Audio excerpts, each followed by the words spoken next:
Perkenalkan, nama saya Zaki Afif, NPM 22031010100120. Di sini saya akan menjawab soal UAS mata kuliah HPPT.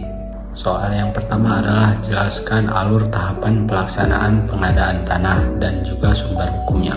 Pengadaan tanah bagi pembangunan untuk kepentingan umum dilaksanakan dengan tahapan-tahapan yang diatur dalam Undang-Undang Nomor 2 Tahun 2012 dan peraturan pelaksanaannya. Sesuai dengan Undang-Undang Nomor 2 Tahun 2012, pengadaan tanah untuk kepentingan umum diselenggarakan melalui tahapan berikut. Yang pertama ada perencanaan. Perencanaan pengadaan tanah untuk kepentingan umum didasarkan atas rencana tata ruang wilayah dan prioritas pembangunan yang tercantum dalam rencana pembangunan jangka menengah, rencana strategis, rencana kerja pemerintah, instansi yang bersangkutan. Perencanaan pengadaan tanah untuk kepentingan umum disusun dalam bentuk dokumen perencanaan pengadaan tanah yang disusun berdasarkan studi kelayakan yang dilaksanakan sesuai dengan ketentuan peraturan perundang-undangan. Dokumen perencanaan ditetapkan oleh instansi yang memerlukan tanah dan diserahkan kepada pemerintah provinsi paling sedikit memuat 1. Maksud dan tujuan rencana pembangunan. 2. Kesesuaian dengan rencana tata ruang wilayah dan rencana pembangunan nasional dan daerah. 3. Letak tanah. 4. Luas tanah yang dibutuhkan. 5. Gambaran umum status tanah.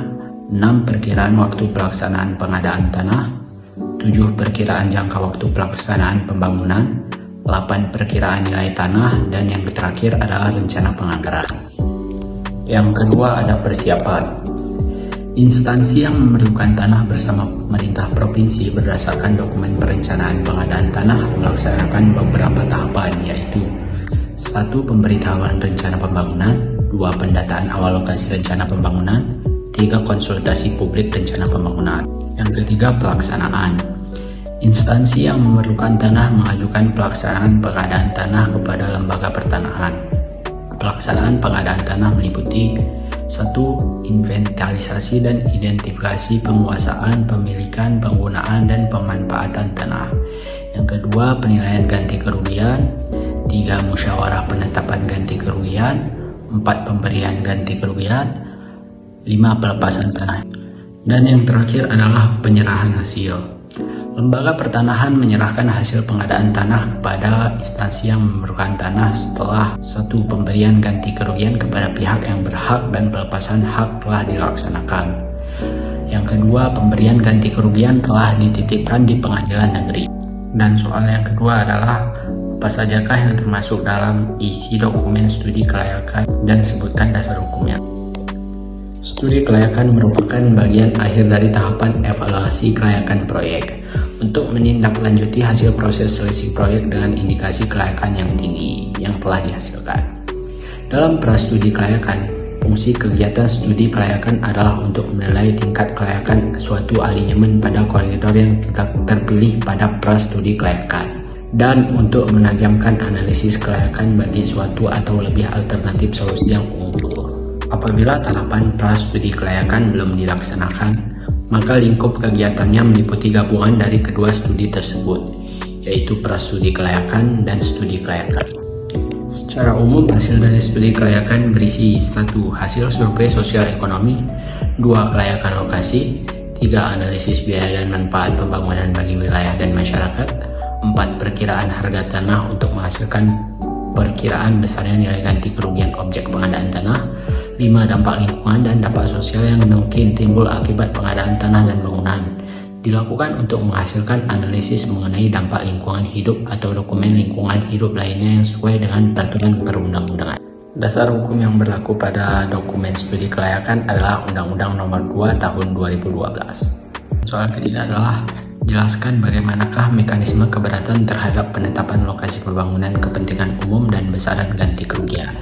Secara umum, Pasal 38 Undang-Undang Pengadaan Tanah menyebutkan dalam hal tidak terjadi kesepakatan mengenai bentuk atau besarnya ganti kerugian, pihak yang berhak dapat mengajukan keberatan kepada pengadilan negeri setempat dalam waktu paling lama 14 hari kerja setelah musyawarah penetapan ganti kerugian dan wajib diputus oleh pengadilan negeri dalam jangka waktu paling lama 30 hari kerja sejak diterimanya pengajuan keberatan, dan apabila ada pihak yang keberatan terhadap putusan pengadilan negeri, maka pihak tersebut memiliki hak untuk mengajukan kasasi kepada Mahkamah Agung Republik Indonesia dan wajib diputus dalam waktu paling lama 30 hari kerja sejak permohonan kasasi diterima. 1. Pihak yang berhak atas kuasanya yang hadir tetapi menolak hasil musyawarah penetapan ganti kerugian. 2. Pihak yang berhak yang tidak hadir dan tidak memberikan kuasa yang menolak hasil musyawarah penetapan ganti kerugian. Pengajuan keberatan terhadap bentuk atau besarnya ganti kerugian yang ditetapkan. Pasal 2 Peraturan Mahkamah Agung Nomor 3 Tahun 2016 menyatakan bahwa pengadilan berwenang memeriksa, mengadili, memutus dan menyelesaikan keberatan terhadap bentuk atau besarnya ganti kerugian yang ditetapkan berdasarkan musyawarah penetapan ganti kerugian. Keberatan ganti kerugian diajukan dalam bentuk permohonan dan dapat diajukan oleh berdasarkan musyawarah penetapan ganti kerugian harus dilakukan secara tertulis dan memuat sedikitnya 1. Identitas pemohon keberatan, 2. Identitas termohon keberatan, 3. Penyebutan secara lengkap dan jelas penetapan lokasi pembangunan, 4. Penyebutan waktu dan tempat pelaksanaan serta berita acara hasil musyawarah, 5. Penetapan ganti kerugian dalam hal pemohon keberatan mempunyai dokumen berita acara hasil musyawarah penetapan ganti kerugian, 6. Uraian yang menjadi dasar keberatan, 7. Hal pokok yang dimohonkan dalam permohonan. Dan soal yang terakhir adalah siapa sajakah yang termasuk dalam kategori pihak yang berhak mendapat ganti kerugian dalam pengadaan tanah, dan sebutkan dasar hukumnya.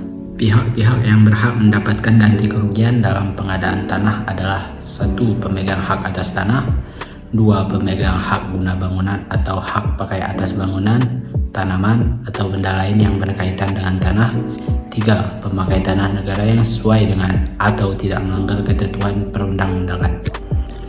Dan dasar hukum yang berhak mendapat ganti kerugian akibat pengadaan tanah adalah Undang-Undang Nomor 2 Tahun 2012.